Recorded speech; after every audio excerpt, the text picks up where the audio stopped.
Good to be again back with the dear brothers and sisters. ప్రియ సహోదరి సహోదరులతో తిరిగి మరలా కలుసుకోవడం ఎంతో సంతోషం.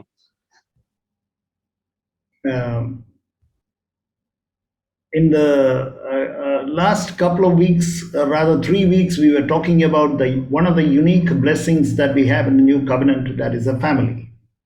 కొత్త నిబంధనలో ప్రత్యేకంగా మనం కలిగి ఉన్న ఒక ఆశీర్వాదం గురించి గత 3 వారాలుగా మనం మాట్లాడుకుంటున్నాం, అది కుటుంబం. And then so that is a unique blessing or the unique gift that we have in the new covenant. కొత్త నిబంధనలో మనం కలిగి ఉన్న ఒక ప్రత్యేకమైన ఆశీర్వాదం లేకపోతే వరం ఈ కుటుంబం. Before that we saw another unique blessing that we have in the new covenant is the Holy Spirit. దానికంటే ముందు మనం కొత్త నిబంధనలో మనం ప్రత్యేకంగా కలిగి ఉన్న ఒక ఆశీర్వాదం పరిశుద్ధాత్మని గురించి కూడా మనం విన్నాం. And today I want to we will see yet another blessing of the new covenant. కొత్త నిబంధనలోని మరొక ఆశీర్వాదం గురించి కూడా మనం ఈ రోజు చూద్దాం. And that is the church. అదేంటంటే సంఘము. That is the body of Christ. అది క్రీస్తు యొక్క శరీరం. Usually when people say church, they usually think about a building. సాధారణంగా మరి ప్రజలు సంఘము అని చెప్పినప్పుడు, వాళ్ళు చర్చ్ అని చెప్పినప్పుడు ఆ భవనం గురించి వాళ్ళు ఆలోచిస్తూ ఉంటారు. But we have to understand that a building is not the church of God. కానీ మనం అర్థం చేసుకోవాల్సిన విషయం ఏమిటంటే ఈ యొక్క భవనం క్రీస్తు యొక్క దేవుని యొక్క సంఘం కాదు అని. You can't say that a building is a church. It's the people who is a church. కాబట్టి భవనం అనేది చర్చ్ కాదు గాని ప్రజలు అనబడిన వారే చర్చ్గా సంఘంగా ఉంటారు. So we will have 2 sessions regarding this. మరి దీనికి సంబంధించి మనం 2 సెషన్స్ కలిగి ఉంటాం. In this session we'll be talking about what is a church. ఈ సెషన్ లో మనం సంఘం అంటే ఏమిటి అనే దాని గురించి చెప్పుకుంటాం. And in the next session we'll be talking about how the functioning of the church will be. తర్వాత సెషన్ లో సంఘం ఎలాగ పనిచేస్తుంది అనే దాని గురించి మనం చెప్పుకుంటాం. How each brother, each sister has to function as a member of the church.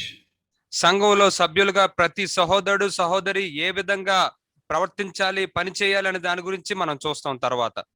And first of all I want to show in this connection Matthew's Gospel chapter 1 verse 20. మరి దీనికి సంబంధించి మొట్టమొదటిగా మత్తయి సువార్త 1వ అధ్యాయం 20వ వచనాన్ని చూపించాలనుకుంటున్నాను. Brother, whatever the verses brother can read in Telugu. వచనాలు మనం తెలుగులో చదువుకుంటూ ఉందాం. మత్తయి సువార్త 1వ అధ్యాయం 20వ వచనము. అతడు ఈ సంగతులను గురించి ఆలోచించుకొనుచుండగా ఇదిగో ప్రభువు దూత స్వప్నమందు అతనికి ప్రత్యక్షమై, దావీదు కుమారుడైన యోసేపు, నీ భార్య అయిన మరియను చేర్చుకొనుటకు భయపడకుము, ఆమె గర్భం ధరించినది పరిశుద్ధాత్మ వలన కలిగినది. So then the angel came to Joseph and said, it is the what is formed inside the womb of Mary is from the Holy Spirit. దూత యోసేపు దగ్గరికి వచ్చి ఏం చెప్తున్నాడంటే ఆ యొక్క మరియ గర్భంలో ఏదైతే శిశువు ఉన్నాడో అది పరిశుద్ధాత్మ వలన కలిగినది. So the first body of Christ is formed by the working of the Holy Spirit. కాబట్టి క్రీస్తు యొక్క మొట్టమొదటి శరీరము పరిశుద్ధాత్మని యొక్క పని ద్వారా అది జరిగింది. You cannot start a church by singing certain songs. సంఘముని మీరు ఏదో కొన్ని రకాల పాటలు పాడడం ద్వారా మీరు ప్రారంభించలేరు. See, in CFC there are certain songs. CFC సంఘంలో కొన్ని రకాల పాటలు ఉన్నాయి. By singing those songs you cannot form a church. ఆ పాటలు పాడడం ద్వారా మీరు సంఘంగా మీరు కట్టబడలేరు. Or by sharing what our mentor brother Zach Punan has taught us, we cannot build a church. మరి మనల్ని నడిపిస్తూ ఉన్న సహోదరు జాక్ పునన్ గారు చెప్పిన మాటలనే మనం చెప్పడం ద్వారా మనం ఏ సంఘాన్ని కట్టేయలేము. You know, all the doctrines of the new covenant, for example, we talk And then by that we cannot build the church of God. మరి కొత్త నిబంధనకు సంబంధించిన సిద్ధాంతాలు మనం ఏదైతే చెప్పుకుంటూ ఉంటామో అవి చెప్పుకోవడం ద్వారా కూడా మనం కొత్త నిబంధన సంఘాన్ని కట్టలేము. It says in Luke chapter 1 verse 35 also the same truth. It is the Holy Spirit that formed the first body of Christ. లోకాసువార్త 1:35 కూడా మనకి ఇదే సత్యం చెప్పబడుతూ ఉంది. ఆ శిశువు పరిశుద్ధాత్ముని చేత అతడు ఆ గర్భంలో ధరించబడ్డాడు. So the body of Christ is formed by the Holy Spirit, my beloved brothers, beloved sisters. కాబట్టి క్రీస్తు యొక్క శరీరం ప్రియ సహోదరి సహోదరులారా పరిశుద్ధాత్ముని చేత అది తయారు చేయబడింది. It is not organizing some people and singing some songs and praying together and sharing the doctrines what we have heard in the church. ఇదేదో ఒక కార్యక్రమాన్ని నడిపించడమో, పాటలు పాడడమో, ప్రార్థనలు చేయడమో, లేకపోతే మనం విన్న ఈ సిద్ధాంతాలని పంచుకోవడమో ఇదేదో కాదు సంఘం అంటే. That is not how the church is formed. మరి సంఘం అనేది ఆ విధంగా అది కట్టబడదు, తయారవదు. When the Holy Spirit works in one brother and the same Holy Spirit works in another brother, పరిశుద్ధాత్ముడు ఒక సహోదరులో పనిచేస్తున్న అదే పరిశుద్ధాత్ముడు వేరే సహోదరులో కూడా పనిచేస్తూ ఉంటే, and then these two brothers come together, మరి ఈ ఇద్దరు సహోదరులు కలుసుకున్నప్పుడు then the church is formed. అప్పుడు సంఘం అక్కడ నిర్మించబడుతుంది. The work of the Holy Spirit in one person or two people or three people or four people, and they all come together, and that becomes the starting of a church. మరి పరిశుద్ధాత్ముడు ఒకరిలో, ఇద్దరిలో, ముగ్గురులో, నలుగురిలో అలాగా వారిలో ఉండి వాళ్ళందరూ కలిసినప్పుడు అక్కడ సంఘం ప్రారంభించబడుతుంది. And not only that, it says in Ephesians chapter 5 verse 23, అంత మాత్రమే కాదు, ఎఫెసీయులకు రాసిన పత్రిక 5:23 కూడా ఏమని చెప్పబడిందంటే, that Christ is the head of that church. క్రీస్తే ఆ సంఘమునకు శిరస్సై ఉన్నాడు అని. 5:23 is very clear. 5:23 చాలా స్పష్టంగా ఉంది అక్కడ. Christ is the head of the church. సంఘానికి శిరస్సు క్రీస్తే. In other words, these brothers who come together will have an unbroken relationship, fellowship with the head. అంటే ఈ సహోదరులు ఎవరైతే ఇలాగ కలుసుకుంటున్నారో వాళ్ళు ఈ శిరస్సుతో వాళ్ళు తెగిపోని ఆ యొక్క సహవాసాన్ని, సంబంధాన్ని కలిగి ఉంటారు. Let us say this is my right hand. ఉదాహరణకి మనం చూద్దాం, ఇది నా కుడి హస్తం, This is my left hand. ఇది నా ఎడమ హస్తం. But both these hands, they listen to the head. కానీ ఈ రెండు చేతులు కూడా ఈ శిరస్సు చెప్పే మాటనే వింటాయి. If I am a healthy person without any defect in my brain, then both my left hand and right hand will be always listening to this head. నేను ఒక ఆరోగ్యవంతుడైన వ్యక్తిగా ఉంటే మరి ఈ యొక్క కుడి చెయ్యి, ఈ యొక్క ఎడం చెయ్యి, ఈ రెండు కూడా ఈ యొక్క మెదడు చెప్పే మాటల్ని వింటాయి. Sometimes, there are people who have got some problem in some tumor or some accident or something in the brain, and you find that this relationship is cut. మరి కొంతమంది కొన్నిసార్లు వాళ్ళకి ఈ యొక్క కంతులు రావడమో, లేకపోతే ఏదైనా ప్రమాదం జరిగి ఈ యొక్క మెదడుకు దెబ్బ తగిలినప్పుడు వాళ్ళకి సంబంధం తెగిపోతుంది. But for healthy people, there is a constant, continuous relationship between each part of the body, whether it is internal part or external part, but it has got a relationship with the head, always listening and in relationship with this head. మరి ఆ ఒక ఆరోగ్యవంతంగా ఉన్న వ్యక్తిలో మాత్రం ఎలా ఉంటుందంటే ఎప్పుడూ కూడా ఈ యొక్క శరీరంలో ఉన్న బయటికి కనబడే అవయవాలు, అంతరంగంలో లోపల ఉన్న అవయవాలు ఏవైనప్పటికీ కూడా అవి ఈ శిరస్సు చెప్పే మాటని వింటూ లోబడుతూ ఉంటాయి. So not only that they are moved by the Holy Spirit and they are filled with the Holy Spirit, but they also listen to the head, that is Jesus Christ, in all their decisions.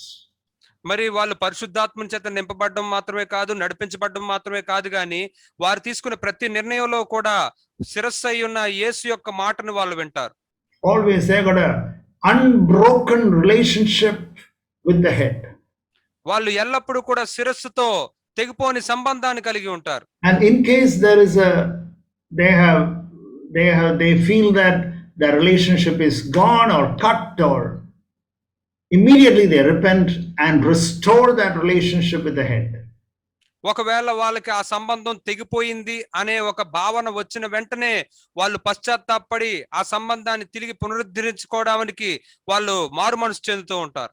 So immediately their relationship is restored. వెంటనే ఆ యొక్క సంబంధం తిరిగి మళ్ళీ పునరుద్ధరీకరించబడుతుంది.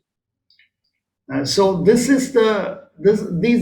should be the characteristic or the quality of two people or three people when they come together to form a church. మరి సంఘంగా కట్టబడడానికి తయారవడానికి వచ్చే వారిలో ఉండవలసిన లక్షణాలు ఇవే. They can't listen to the traditions of men. వాళ్ళు మనుషుల యొక్క ఆచారాల పద్ధతులను వాళ్ళు వినకూడదు. They can't say that, oh, in our old church it was not like this. వాళ్ళు ఈ విధంగా చెప్పకూడదు, మా పాత సంఘంలో ఇలా ఉండేది కాదు అని. But we can do like this. Some human idea comes into the church. మనం ఎలా చేయొచ్చు అంటూ వాళ్ళకేదో మానవపరమైన ఒక ఆలోచన వాళ్ళ మెదడులోనికి వస్తుంది. Then the Lord cannot build the church. అప్పుడు ప్రభు అక్కడ సంఘాన్ని కట్టలేడు. There should be at least two people who can stand together, or three people who can stand together, who are moved by the Holy Spirit and who will always have an unbroken relationship with the head. And whatever, Lord, I want to listen to you. మరి ఎవరైతే ఇద్దరు గాని లేదా ముగ్గురు గాని పరిశుద్ధాత్మ చేత నడిపించబడుతూ ఆ యొక్క తెగిపోని సంబంధాన్ని క్రీస్తుతో ఒక యేసయ్యతో కలిగి ఉండి, ప్రభువా నువ్వేం చెప్తే అది చేస్తాను అంటే వాళ్ళతో ఆయన సంఘాన్ని కడతాడు. If the Lord can see such people, అటువంటి వారిని ప్రభువు చూడగలిగితే, then the Lord says, I will build my church in Matthew 16 verse 18. అప్పుడు ప్రభు అంటూ ఉన్నాడు మత్తయి సువార్త 16:18 నా సంఘాన్ని నేను కడతాను. I will build my church, Matthew 16:18. మత్తయి సువార్త 16:18 నా సంఘాన్ని నేను కడతాను. I will. It is not that you are going to build it. నువ్వేదో కట్టబోతున్నావు అని కాదు, ఇక్కడ నేను కడతాను అంటున్నాడు ఆయన. It is the Lord who is going to build. ప్రభువే దాన్ని కట్టబోయేవాడు. In the old covenant it was you, thou shalt, you shall, you shall. పాత నిబంధనలో అయితే అది నీకు సంబంధించింది, నువ్వు చెయ్యాలి. But in the new covenant it is the Lord says, I will do it. కానీ కొత్త నిబంధనలో ప్రభు ఏమంటూ ఉన్నాడంటే నేను కడతాను. And then also it says in verse 18 that the powers of hell will not overpower. అంత మాత్రమే కాదు, ఇంకా 18 ఏమని చెప్పబడిందంటే ఆ పాతాళ లోక ద్వారాలు దాని ఎదుట నిలవనేరవు.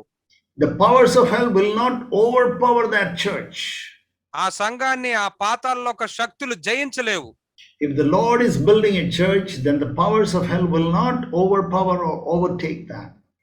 మరి ఒకవేళ ప్రభువు ఆ సంఘాన్ని కడుతూ ఉన్నట్లయితే ఆ పాతాళ లోక శక్తులు వాటిని జయించలేవు, ఆక్రమించలేవు.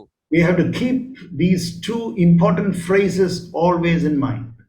మనం ఎల్లప్పుడూ కూడా మన యొక్క మనసులో ఈ యొక్క రెండు మాటల్ని ప్రాముఖ్యంగా ఉంచుకోవాలి. It is the Lord who builds, and the sin will not overpower, or the power of hell or the power of Satan will not overpower such a church.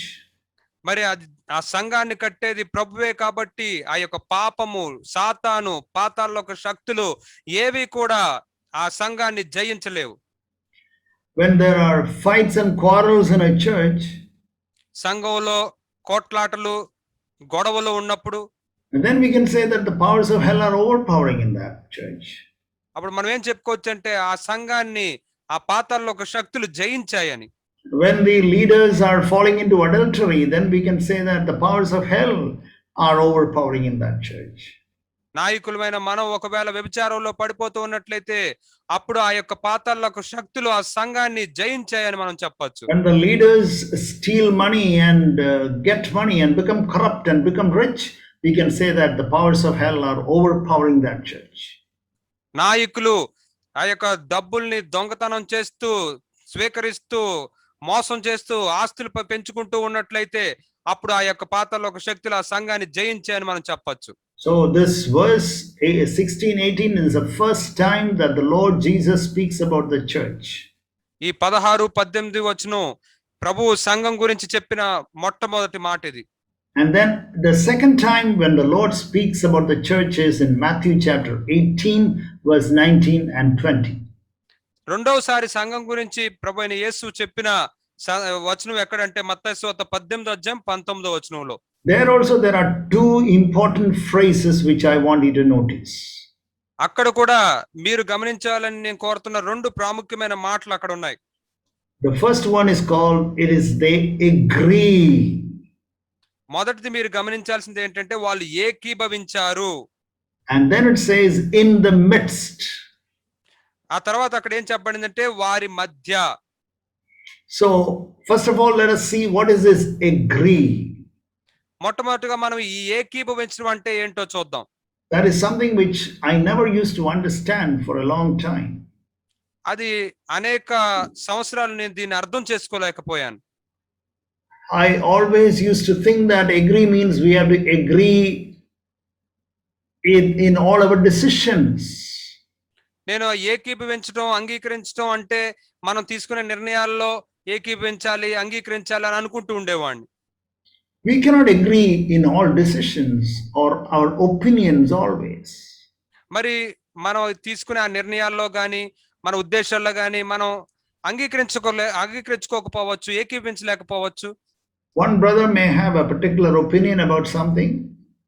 ఒక సహోదరుడు పలానా విషయం గురించి ఒక రకమైన అభిప్రాయాన్ని కలిగి ఉండొచ్చు. And another brother may have a different suggestion or a different opinion. ఇంకొక సహోదరుడు వేరే ఉద్దేశం వేరే సలహాని తను కలిగి ఉండొచ్చు. Or people say agreement means, that means uniformity in everything. మరి ఇంకా మిగతా వాళ్ళు ఏం చెప్తూ ఉంటారంటే ఏకీభవించడం అంటే ఒక విషయంలో అందరూ ఒకేలాగా వెళ్ళడం అని చెప్తారు. That some type of a uniformity that we don't keep mustache, for example.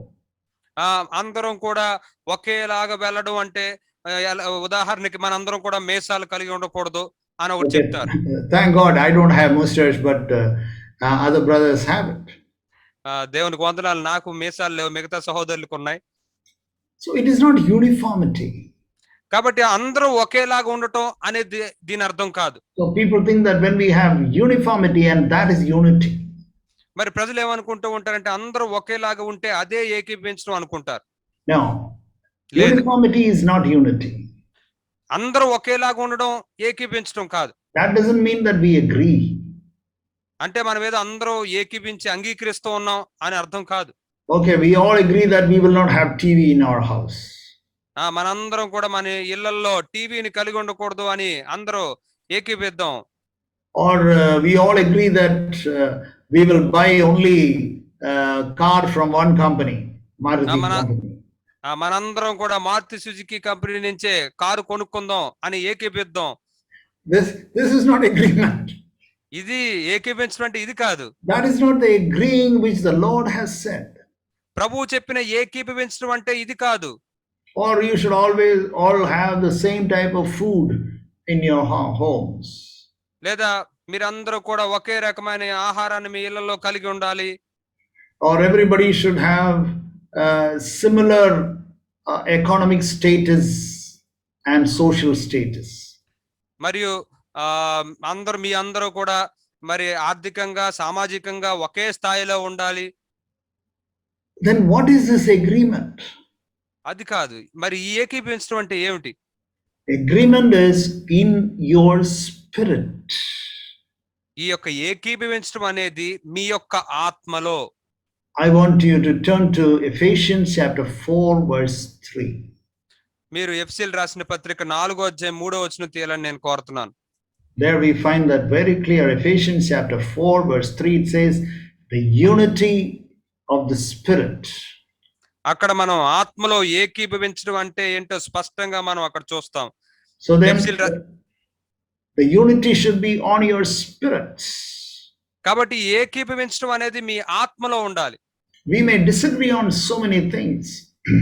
మనం అనేక విషయాల్లో ఏకీభవించలేకపోవచ్చు, అంగీకరించలేకపోవచ్చు. But is there any corruption in your spirit? కానీ మీ యొక్క ఆత్మలో ఏమన్నా చెడు ఉందా? Is there any filthiness in your spirit? మీ ఆత్మలో ఏదన్నా కల్మషం ఉందా? For example, look at this verse in 2 Corinthians chapter 6. ఉదాహరణకి 2 కొరింథీయులకు రాసిన పత్రిక 6వ అధ్యాయంలో ఉన్న వచనాన్ని చూద్దాం. That is a very familiar verse among us. మన మధ్యలో ఇది ఎంతో చాలా నానుడు వచనం. We can read verse 16. 16వ వచనాన్ని మనం చూద్దాం. Yeah.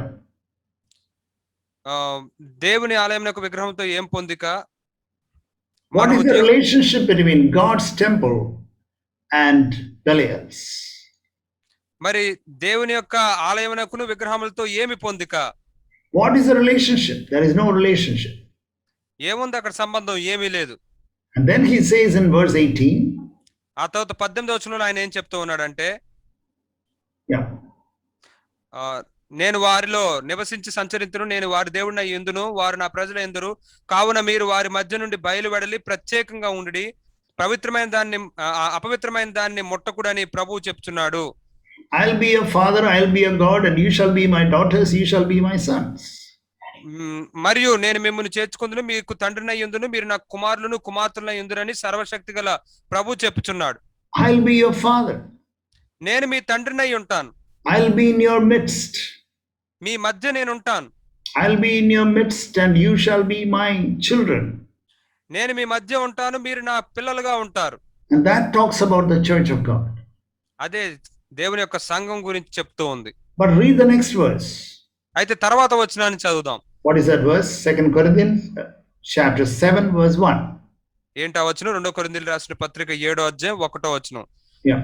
ప్రియులారా, మనకు ఈ వాగ్దానములు ఉన్నవి గనుక దేవుని భయముతో పరిశుద్ధతను సంపూర్తి చేసుకొనుచు శరీరమునకును ఆత్మకును కలిగిన సమస్త కల్మషము నుండి మనలను పవిత్రులనుగా చేసుకుందుము. See that?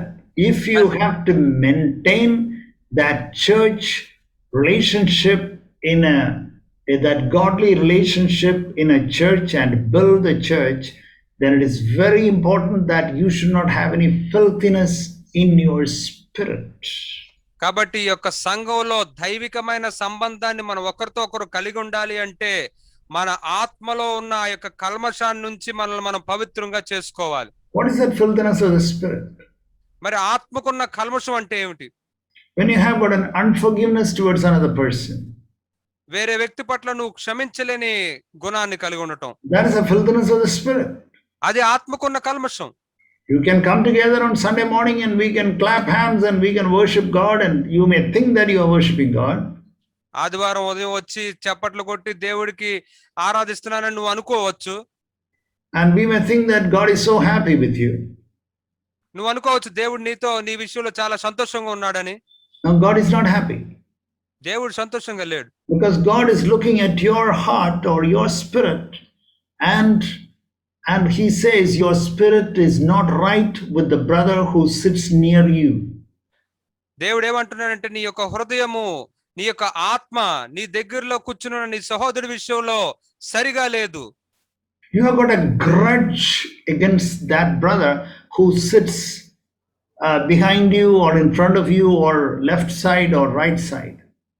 నీకు ముందో వెనకాలో కుడివైపు ఎడం వైపు కూర్చుని ఉన్న ఆ సహోదరుడి పట్ల నువ్వు ఆ యొక్క కక్షను కలిగి ఉన్నావు. Filthiness of the spirit, if we have, there cannot be unity in the spirit. ఆత్మలో కల్మషం ఉన్నట్లయితే అప్పుడు ఆత్మలో ఏకీభవించడం అనేది ఉండదు. And if there is filthiness in our spirit, then there cannot be any building of the church. మరి మన ఆత్మలో కల్మషం ఉన్నట్లయితే అక్కడ సంఘం కట్టబడడం అనేది ఏమి జరగదు. It's very, very important that we are so sensitive to the Holy Spirit when He speaks to us. Yeah, that is a wrong attitude that you have towards your brother. మరి పరిశుద్ధాత్ముడు మనతో మాట్లాడుతున్నాడు, మనం సున్నితంగా ఉండి మరి పరిశుద్ధాత్ముడు చెప్పినప్పుడు నీ సహోదరు పట్ల నువ్వు కలిగిన వైఖరి చెడ్డది, తప్పు అని చెప్పినప్పుడు, or why did you say that critical comment about another brother? Because you have some unforgiveness inside your heart towards that particular brother. ఆ యొక్క సహోదరు పట్ల నువ్వు క్షమించలేని ఆ యొక్క వైఖరిని కలిగి ఉన్నావు కాబట్టి నువ్వు ఆ ఉద్దేశంలో నుంచి చాలా కఠినమైన మాటలు మాట్లాడావు. So when the Lord says that, immediately we should repent and we should come back to God. మరి ప్రభు అది చెప్పినప్పుడు మనం వెంటనే పశ్చాత్తాపడి ప్రభు దగ్గరికి తిరిగి రావాలి. Yes, Lord, please forgive me. My attitude towards that particular brother was, there was a little bit of filthiness in my spirit. Dear Lord, please cleanse it. ప్రభువా నన్ను దయచేసి క్షమించు, ఆ సహోదరుడి పట్ల నా యొక్క ఆత్మలో కొద్దిగా కల్మషం ఉంది, దయతో క్షమించు. Or then when you were talking to a sister that you had a very bad, evil thought about that particular sister. లేదా మీరు ఒక సహోదరితో మాట్లాడుతూ ఉన్నప్పుడు ఆ సహోదరి విషయమై చాలా చెడ్డ తలంపుని మీరు కలిగి ఉండుండొచ్చు. Nobody knows that. The sister also doesn't know that, but you know it and God also knows that. ఎవరికి ఆ విషయం తెలియదు, ఆ సహోదరికి కూడా తెలియదు, కానీ దేవునికి నీకు మాత్రం తెలుసు. But at that time you have to repent before God. ఆ సమయంలో నువ్వు దేవుని ముందు పశ్చాత్తాపడాలి. Otherwise there is a filthiness in your spirit. లేకపోయినట్లయితే నీ యొక్క ఆత్మలో కల్మషం ఉండిపోతుంది. And will be revealed that particular filthiness later in life. మరి తర్వాత జీవితంలో అది ఆ యొక్క నీ ఆత్మలో ఉన్న కల్మషం బట్టబయలు చేయబడుతుంది. So we have to ensure that our spirits are pure, that when such brothers come together, there is so much of joy and there is natural fellowship will be there. మరి కాబట్టి ఆ యొక్క ఆత్మలు పవిత్రంగా ఉండడం అనే దాన్ని మనం ఖచ్చితంగా చూసుకోవాలి. అలాంటి సహోదరులు అందరూ కలిసినప్పుడు అక్కడ ఆనందం స్వభావ సిద్ధంగానే ఆ యొక్క చక్కని సహవాసం ఉంటుంది అక్కడ. It will be a joy to see that particular brother. ఆ సహోదరుని చూడడానికి ఎంతో ఆనందం ఉంటుంది. And there will be no fear seeing that particular brother. ఆ సహోదరుని చూడడానికి భయం అనేది ఏమీ ఉండదు. And there will be a joy in your heart. నీ హృదయంలో ఎంతో ఆనందం ఉంటుంది. And that is fellowship. That is how the church starts. అది సహవాసం అంటే ఆ విధంగానే సంఘం ప్రారంభం అవుతుంది. In Isaiah 57, యెషయా 57వ అధ్యాయంలో it says in Isaiah 57 verse 15 we read. యెషయా 57వ అధ్యాయం 15లో మనం ఈ విధంగా చదువుతాం. There is a phrase there in the middle which I want to show. అక్కడ మధ్యలో ఉన్న ఒక మాటను మీకు చూపించాలనుకుంటున్నాను. Verse 15, it says, in the middle, it says, I dwell on a high and holy place, and also with a contrite and lowly of heart. నేను మహోన్నతమైన పరిశుద్ధ స్థలములో నివసించువాడను, నలిగిన వారి ప్రాణమును ఉజ్జీవింపజేయుటకును, వినయము గలవారి యొద్దను దీన మనసు గలవారి యొద్దను నివసించున్నాను. I told you there are two phrases in that verses in Matthew chapter 18 verse 19 and 20. మత్తయి సువార్త 18వ అధ్యాయం 19, 20 వచనాల్లో రెండు మాటలు ఉన్నాయని మీకు ఇందాక చెప్పాను. One is agree. ఒకటేమో ఏకీభవించటం. And number two is in the midst. రెండవది ఏంటంటే వారి మధ్య. And here it says, in whose midst that the Lord will come. అయితే ఇక్కడేం చెప్పబడుతుందంటే ఎవరి మధ్యలోనికి ప్రభు వస్తాడో చెప్పబడుతుంది. In whose midst the Lord will come. ఎవరి మధ్యలోనికి ప్రభు వస్తాడు.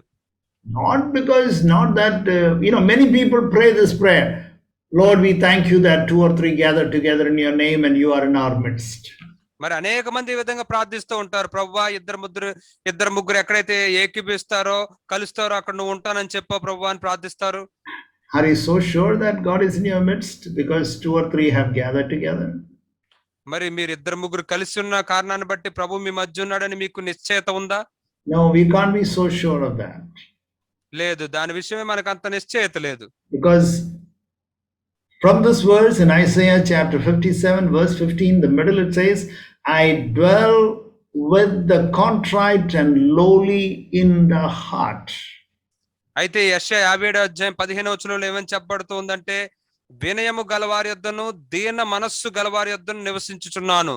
So the Lord is, when you find that God can find 2 brothers or 3 brothers and 2 or 3 sisters, and then God finds that all of them have got a lowly and contrite spirits, then the Lord will say, I'll come right there in their midst. మరి ఎక్కడైతే ఇద్దరు లేదా ముగ్గురు సహోదరులు, ఇద్దరు లేదా ముగ్గురు సహోదరులు ఎవరైతే ఆత్మలో వారు నలిగిన వారుగాను వినయం గలవారుగాను దీన మనస్సు గలవారుగాను ఉంటారో ప్రభు అంటున్నాడు వారి మధ్యకు నేను వచ్చేస్తాను. The Lord will say, I'll come right there in the midst.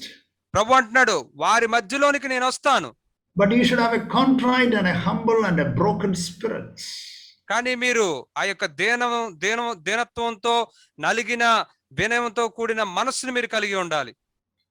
Are we does the Lord find such spirits in our midst? మరి మన మధ్య దేవుడు అటువంటి ఆత్మల్ని ఆయన చూస్తూ ఉన్నాడా? And when you come together and pray, మరి మీరు ఆ విధంగా కలిసి ప్రార్థిస్తున్నప్పుడు, and then the Lord will definitely be there and listen to your prayers. ప్రభువు ఖచ్చితంగా అక్కడ ఉండి మీ ప్రార్థనలు ఆలకిస్తాడు. The Lord will listen to that prayers and the Lord will answer such prayers. దేవుడు ఆ ప్రార్థనలు ఆలకించి అటువంటి ప్రార్థనలకు ఆయన జవాబు ఇస్తాడు. You will be able to see the answers to those such prayers. అటువంటి ప్రార్థనలకు మీరు జవాబులు చూడగలుగుతారు. And you find that there will be the word of God will be there and the movement of the Spirit will be there. దేవుని యొక్క వాక్కు అక్కడ ఉండడం మీరు చూస్తారు, ఆత్మ కదలడాన్ని మీరు చూస్తారు.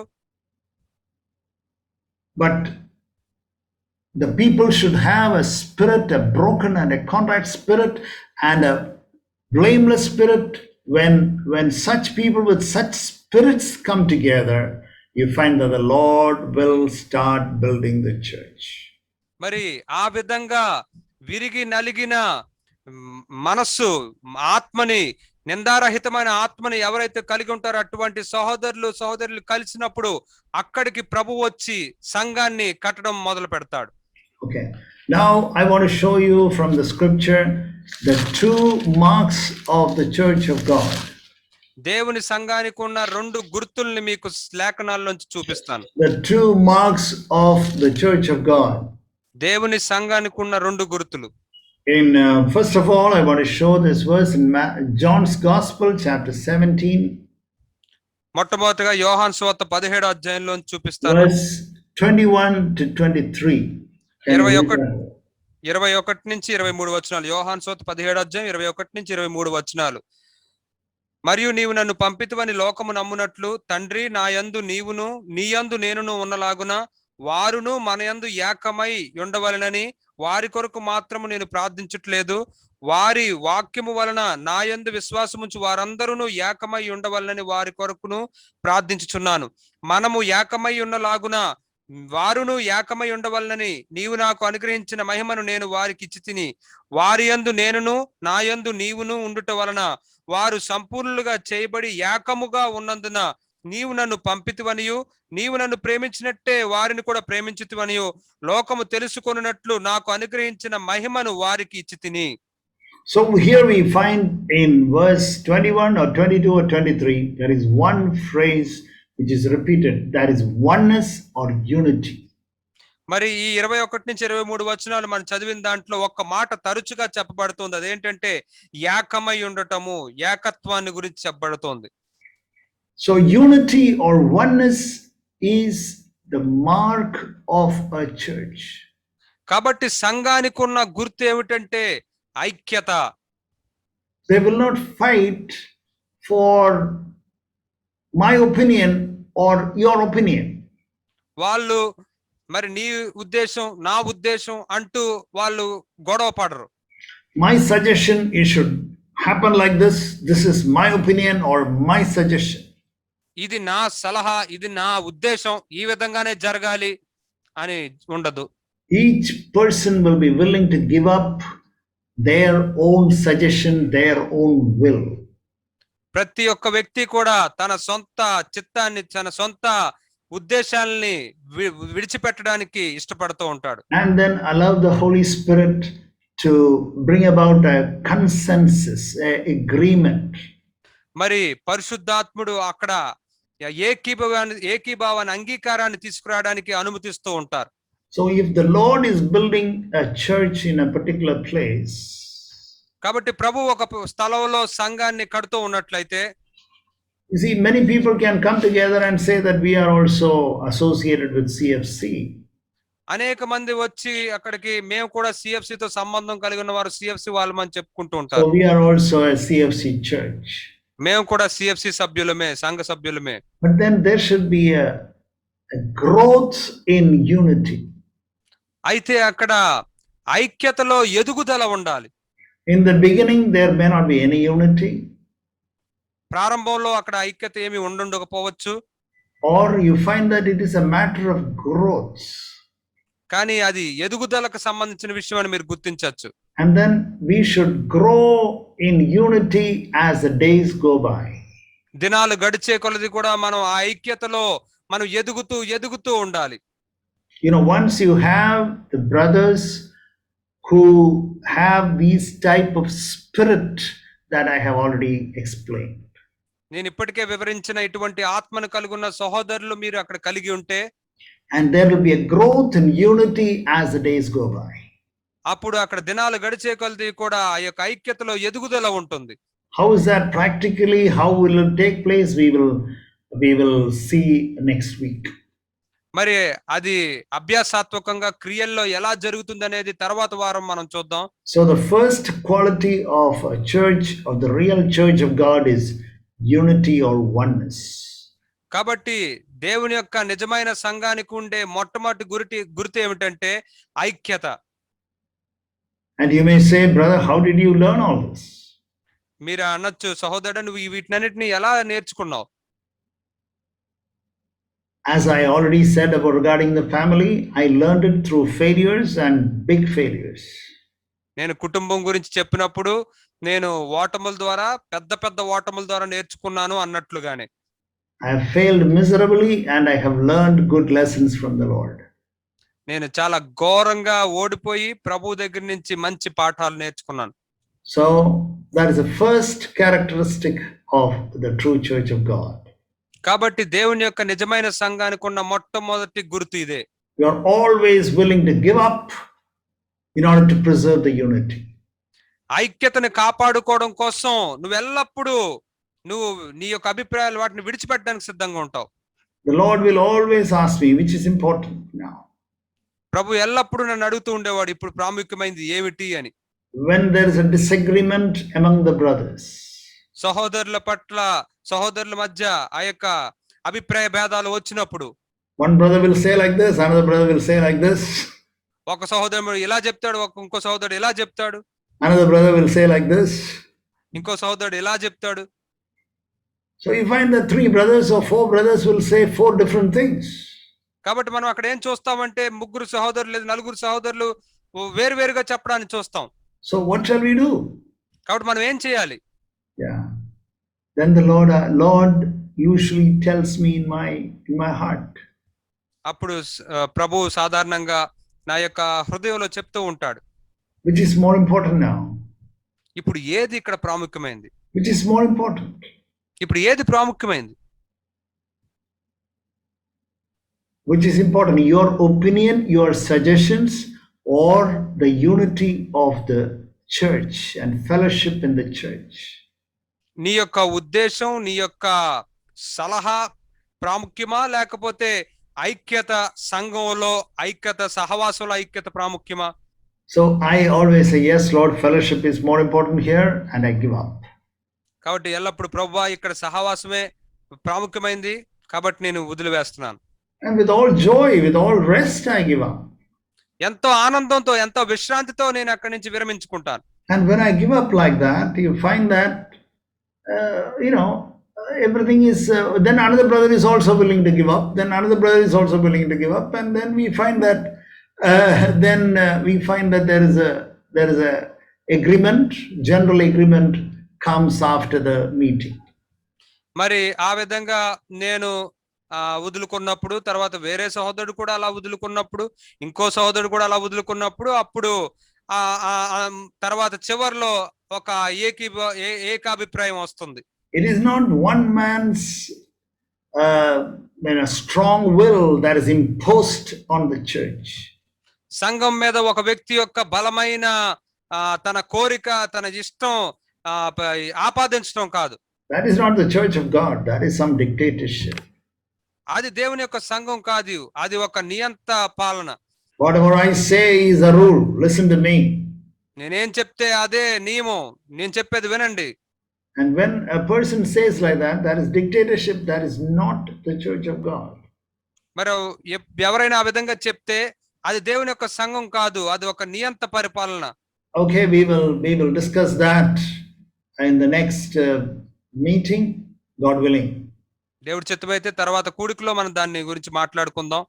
And then what is the second characteristic of the church of God? దేవుని యొక్క సంఘం యొక్క రెండవ గుర్తు ఏమిటి?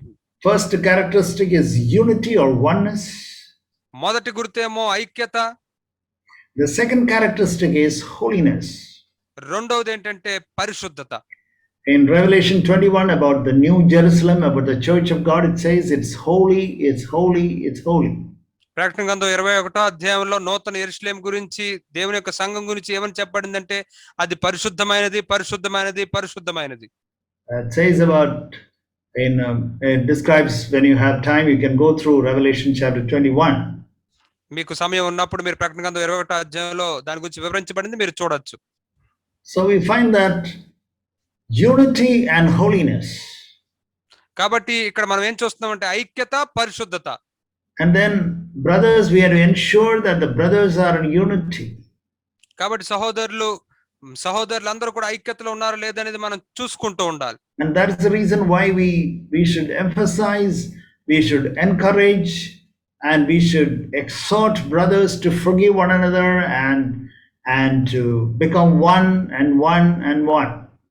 అందుకే మనం సహోదరులు ఒకరినొకరు క్షమించుకోవాలని, ఒక్కటిగా అవ్వాలని మనం వాళ్ళని ప్రోత్సహించాలి, హెచ్చరించాలి. And also to become holy in their life, in their walk, in their home and the office, in the workplace, everywhere, to be holy and have a good testimony in their lives. మరియు వారి యొక్క జీవితాల్లో, గృహాల్లో, పనిచేసే చోట వాళ్ళ యొక్క జీవితాల్లో మంచి సాక్ష్యాన్ని కలిగి ఉండాలి, పరిశుద్ధంగా ఉండాలని మనం చెప్తూ ఉండాలి. And church is also called as the bride of Christ. మరియు సంఘం క్రీస్తు యొక్క వధువుగా కూడా పిలువబడింది. The Lord Jesus Christ is the bridegroom and we are the bride. ప్రభువైన యేసు వరుడు, మనము వధువు.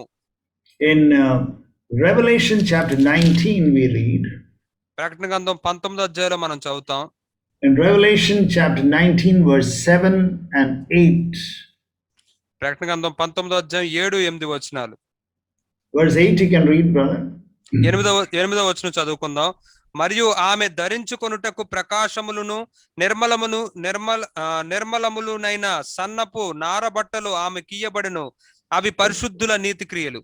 And then it says in verse 7 that bride has made herself ready. That is you and me. అయితే 7వ వచనంలో ఇక్కడ ఏమని చెప్పబడిందంటే పెండ్లి కుమార్తె తను తాను సిద్ధపరచుకొని ఉన్నది. So we find that this bride of Christ is always faithful. కాబట్టి క్రీస్తు యొక్క ఈ యొక్క పెండ్లి కుమార్తె ఎల్లప్పుడూ నమ్మకంగా ఉంటది అని మనం చూస్తున్నాం. Look at chapter 17 of Revelation, chapter 17 verse 14. ప్రకటన గ్రంథం 17వ అధ్యాయం 14వ వచనాన్ని కూడా ఒకసారి మనం చూద్దాం. వీరు గొర్రెపిల్లతో యుద్ధం చేతురు గాని గొర్రెపిల్ల ప్రభువులకు ప్రభువును, రాజులకు రాజునై ఉన్నందునను తనతో కూడా ఉండిన వారు పిలువబడిన వారే, ఏర్పరచబడిన వారే, నమ్మకమైన వారే ఉన్నందునను ఆయన ఆ రాజులను జయించును. It says, I don't know where that is in Telugu, but those who are with him are the called, chosen and faithful. తనతో కూడా ఉండిన వారు, పిలువబడిన వారు, ఏర్పరచబడిన వారు, నమ్మకమైన వారు. So we find that faithfulness is a quality of the bride of Christ. కాబట్టి మనం ఇక్కడ ఏం చూస్తున్నాము అంటే క్రీస్తు యొక్క పెండ్లి కుమార్తెకి ఒక నమ్మకం అనేది ఒక లక్షణం. It is just like a woman, a lady is a virgin, is engaged and to the bridegroom. అదే ఉదాహరణకి ఒక కన్యక ఒక పెండ్లి కుమారుడికి నిశ్చితార్థం చేయబడినట్లు. And then the marriage is fixed only after 6 months or after 1 year. వివాహం ఏమో 6 నెలల తర్వాత, సంవత్సరం తర్వాత అది ఏర్పరచబడింది. If she is unfaithful in that 6 months, మరి ఆమె 6 నెలల్లో మరి నమ్మకంగా లేకపోతే, then we can say that she is not fit to marry this bridegroom. అప్పుడు మనం ఏం చెప్పొచ్చు అంటే ఈ పెండ్లి కుమారుడిని పెళ్లి చేసుకోవడానికి అర్హురాలు కాదు అని. but she should be faithful. కానీ ఆమె నమ్మకస్తురాలులాగా ఉండాలి. We are also like that. మనం కూడా ఆ విధంగానే ఉన్నాం. Our marriage has not yet taken place, but we are only the bride of Christ now. ఇంకా వివాహం అనేది ఇంకా జరగలేదు, మనం క్రీస్తు యొక్క వధువుగానే ఉన్నాము. We are waiting for the marriage of the Lamb. గొర్రెపిల్ల వివాహోత్సవం కోసం మనం ఎదురు చూస్తూ ఉన్నాం. In this meantime, we had to be faithful to Jesus Christ. అయితే ఈ మధ్య ఈ కాలం అంతట్లో కూడా మనం యేసుక్రీస్తుకి నమ్మకస్తులంగా ఉండాలి. In maintaining the unity and in maintaining the holiness. ఐక్యత విషయంలోను పరిశుద్ధత విషయంలోను దాన్ని కాపాడుకునే విషయంలో మనం నమ్మకస్తులంగా ఉండాలి. We have to be faithful in maintaining that. దాన్ని భద్రపరుచుకునే విషయంలో మనం నమ్మకస్తులంగా ఉండాలి. To be faithful, if we have fallen, immediately we had to get up and we had to repent and come back to the bridegroom. మనం ఒకవేళ పడిపోయినట్లయితే వెంటనే లేచి తిరిగి మనం ఆ యొక్క పెండ్లి కుమారుడి దగ్గరికి వెంటనే వచ్చేయాలి. Because church should have all the glory, it says. It's a glorious church, it says in Ephesians chapter 5 verse 27. ఎఫెసీయులకు రాసిన పత్రిక 5:27 చెప్పబడింది, సంఘం మహిమకరమైన సంఘంగా ఉండాలి అని. It is the church has got full of glory. అంటే సంఘం మహిమతో నిండి ఉంది. And this glory can come only by unity and this holiness which I already said. కాబట్టి ఈ యొక్క మహిమ అనేది ఇంతకు ముందు నేను చెప్పినట్లుగానే ఐక్యత మరియు పరిశుద్ధతను కలిగి ఉంటే సంఘంలోనికి వస్తుంది. Not only that, it has got glory. అది మహిమను మాత్రమే కాదు, in the church of God we find the wisdom of God being manifest. దేవుని యొక్క సంఘంలో దేవుని యొక్క జ్ఞానం అక్కడ ప్రత్యక్షపరచబడ్డాన్ని మనం చూస్తాం. It is not in one person that the wisdom of God is seen in the church of God. దేవుని యొక్క సంఘంలో ఒక్క వ్యక్తిలోనే దేవుని యొక్క జ్ఞానం కనబడడం అనేది కాదు. But in the church the wisdom of God is manifest, Bible says. కానీ బైబిల్ ఏం చెప్తుందంటే సంఘంలో దేవుని యొక్క జ్ఞానం అక్కడ ప్రత్యక్షపరచబడుతూ ఉంటుంది. Ephesians chapter 3 verse 10 it says. ఎఫెసీయులకు రాసిన పత్రిక 3:10 ఏం చెప్పబడిందంటే, that the manifold wisdom of God might now be made known through the church. సంఘము ద్వారా తన యొక్క నానా విధమైన జ్ఞానము ఇప్పుడు తెలియబడవలనని ఉద్దేశించి. So you find that wisdom is not in one man. కాబట్టి ఈ యొక్క జ్ఞానం అనేది ఒక్క వ్యక్తిలోనే ఉంటాది అని కాదు. I have seen that many times in the church. సంఘంలో నేను దీన్ని అనేక సార్లు చూశాను. I've seen that again and again. మరలా చూశాను. I may say something and then you find that another brother may say something else which I have never even thought of. నేను ఒకటి చెప్పుండొచ్చు, తర్వాత వేరే సహోదరుడు చెప్పినప్పుడు అసలు నేను అది ఎప్పుడు ఆలోచించింది కూడా ఆ సహోదరుడు చెప్పొచ్చు. But it is very very important what I said in the beginning. కానీ నేను ఆ యొక్క మీటింగ్ లో చెప్పింది చాలా చాలా ప్రాముఖ్యమైనది. The fellowship is in the spirit. ఆ యొక్క సహవాసం అనేది ఆత్మలో ఉండాలి. It is fellowship is not on the basis of education. సహవాసం అనేది చదువును బట్టి కాదు. Fellowship is not on the basis of caste. సహవాసం అనేది కులాన్ని బట్టి కాదు. All Raus come together, all Reddys come together. That is not fellowship. ఆ బ్రాహ్మణులందరూ ఒక చోటకి, రెడ్లందరూ ఒక చోటకి సహవాసానికి రావడం అది కాదు. That is not fellowship. సహవాసం అంటే అది కాదు. And all people who speak a particular language, you find that they say that is fellowship. That is not fellowship. ఒకే భాషను మాట్లాడుకుంటున్న వాళ్ళందరూ ఒక చోటకి రావడం సహవాసం అనుకుంటారు, అది కూడా సహవాసం కాదు. Fellowship is in your spirit. ఆ యొక్క సహవాసం అనేది మీ ఆత్మలో ఉండాలి. That's the reason I have got fellowship with many brothers who do not speak my mother tongue. అందుకే నా యొక్క మాతృభాష మాట్లాడిన అనేక సహోదరులతో నేను సహవాసాన్ని కలిగి ఉంటాను. I have got a very good fellowship with people who do not speak my mother tongue.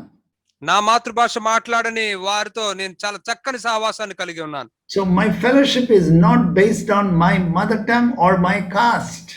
కాబట్టి నా యొక్క సహవాసం అనేది నా మాతృభాష బట్టో లేకపోతే నా యొక్క కులాన్ని బట్టో కాదు. My fellowship is in the spirit. నా యొక్క సహవాసం ఆత్మలో ఉంటుంది. I want to show again this verse in Philippians chapter 2 verse 1. ఫిలిప్పీయులకు రాసిన పత్రిక 2వ అధ్యాయంలోని 1వ వచనాన్ని మీకు చూపించాలనుకుంటున్నాను. Chapter 2 verse 1. If therefore there is any encouragement in Christ, if there is any consolation of love, if there is any fellowship of the Spirit. కావున క్రీస్తునందు ఏ హెచ్చరిక అయినను, ప్రేమ వలన ఆదరణ అయినను, ఆత్మయందు ఏ సహవాసమైనను. If there is any fellowship in the Spirit. ఆత్మయందు ఏ సహవాసమైనను. Very, very important. Look at this verse in Psalm 32. కీర్తనల 32వ అధ్యాయంలోని వచనాన్ని చూడండి. I think Psalm 32, he says in verse 2.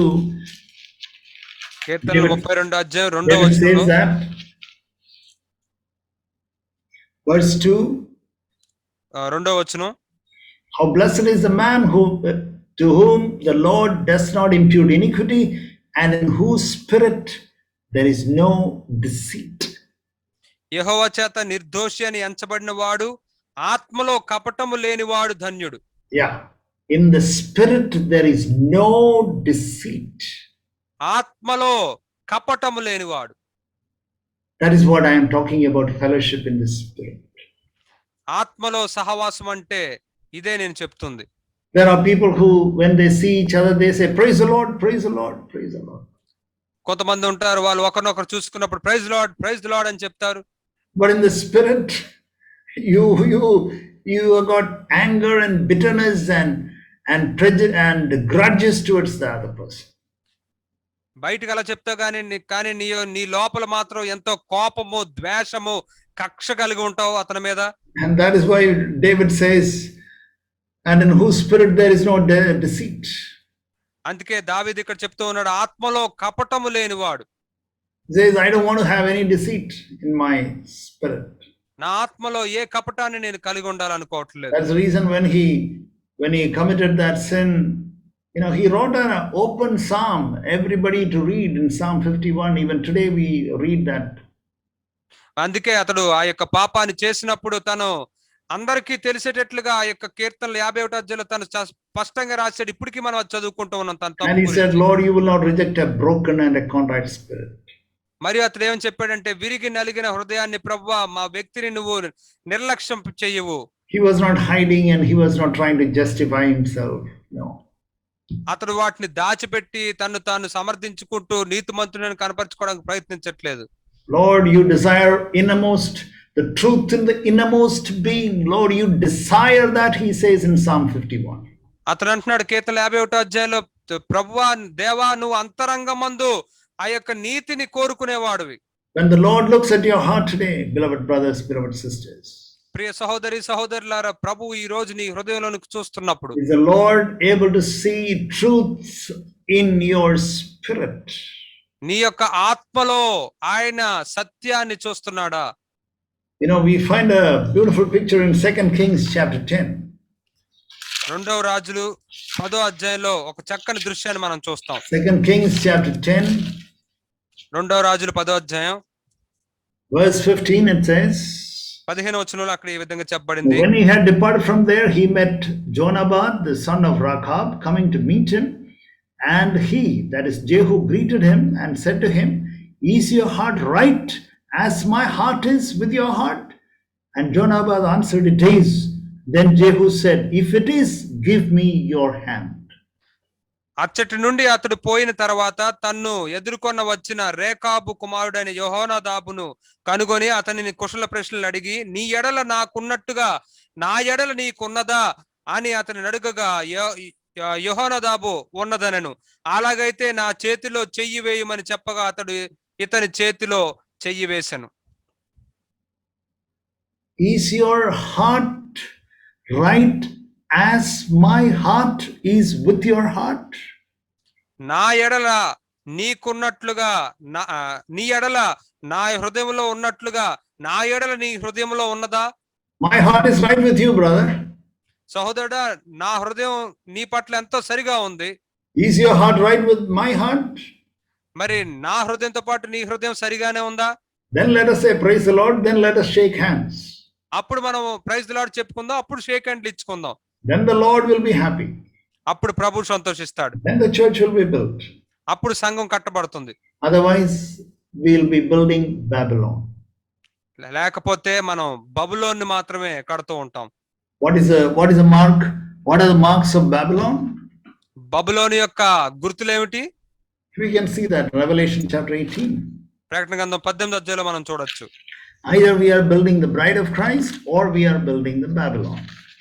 మనం అయితే క్రీస్తు యొక్క పెండ్లి కుమార్తె అయిన సంఘాన్ని కడతాం లేదా బబులోన్ని కడతాం. Revelation chapter 18. ప్రకటన గ్రంథం 18వ అధ్యాయం. You can read that about 7 times it says about one word there. ఒక్క మాట గురించి అక్కడ 7 సార్లు చెప్పడాన్ని మనం చూస్తాం. You go and read when you have got time in Revelation chapter 18, 7 times it says one word. మీరు సమయం ఉన్నప్పుడు వెళ్ళి దాన్ని చదవండి. ప్రకటన గ్రంథం 18వ అధ్యాయంలో ఒక్క మాట గురించి 7 సార్లు చెప్పబడింది. In English it says great. ఇది మహా బబులోను, మహా గొప్ప. In 18:2, for example, it says fallen the Babylon the great. రెండవ వచనంలో మనం చూస్తే మహా బబులోను కూలిపోయెను. Big and great. గొప్పది, పెద్దది. So we can say what are some of the marks of this greatness? కాబట్టి ఈ మహా అనే ఈ గొప్పతనానికి ఉన్న కొన్ని గుర్తులు ఏమిటి? People talk about, the Sunday collection is so huge. ప్రజలు ఏం చెప్పుకుంటూ ఉంటారంటే ఈ ఆదివారం ఈ యొక్క చందా అంతా కూడా ఎంతో ఎక్కువ వచ్చింది. That is one sign of greatness. ఈ యొక్క మహా అనే ఈ గొప్పతనానికి ఒక గుర్తు ఇది. The number of people in my church. మరియు నా సంఘంలో ఉన్న ప్రజలు, సభ్యులు. That is another sign of greatness. ఇది మా గొప్పతనానికి ఇంకొక గుర్తు ఇది. And see our building. మరి మా భవనాన్ని చూడండి. That's a sign of greatness. ఈ మహా అనే ఈ గొప్పతనానికి ఇది ఇంకొక గుర్తు. That's why people laugh when you say that we are meeting, in a house. అందుకే మనం ఈ ఇంట్లో కలుసుకుంటున్నాం అని చెప్పినప్పుడు ప్రజలు నవ్వుతూ ఉంటారు. They think that church means there should be a big building with a cross on top. ఎందుకంటే చర్చ్ అంటే, సంఘం అంటే ఒక పెద్ద భవనం పైన సెలువు గుర్తు ఉండాలి అనుకుంటారు. Or the number of cars that it reaches at 10 a.m. మరి 10 గంటలకి ఎన్ని కార్లు వచ్చాయి సంఘం ముందుకు, చర్చ్ ముందుకు అనుకుంటారు. More cars or more motorbikes? ఎక్కువ కార్లు వచ్చాయా లేకపోతే ఎక్కువ ద్విచక్ర వాహనాలు, బండ్లు వచ్చాయా? Greatness. గొప్పలు. No blameless spirits. నిందారహితమైన ఆత్మ అనేది అక్కడ లేదు. These people who drive big cars, they cannot see face to face each other. They hate one another.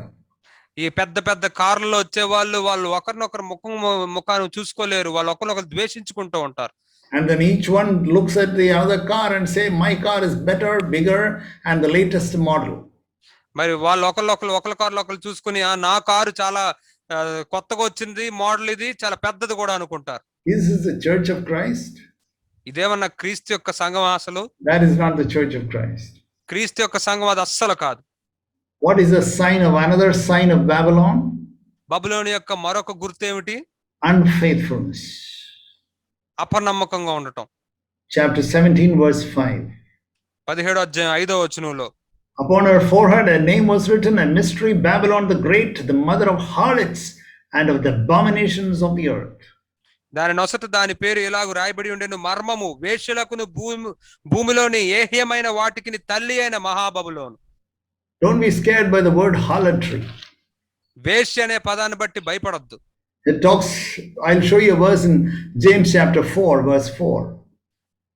యాకోబు రాసిన పత్రిక 4వ అధ్యాయం 4వ వచనాన్ని మీకు చూపిస్తాను. What is harlotry?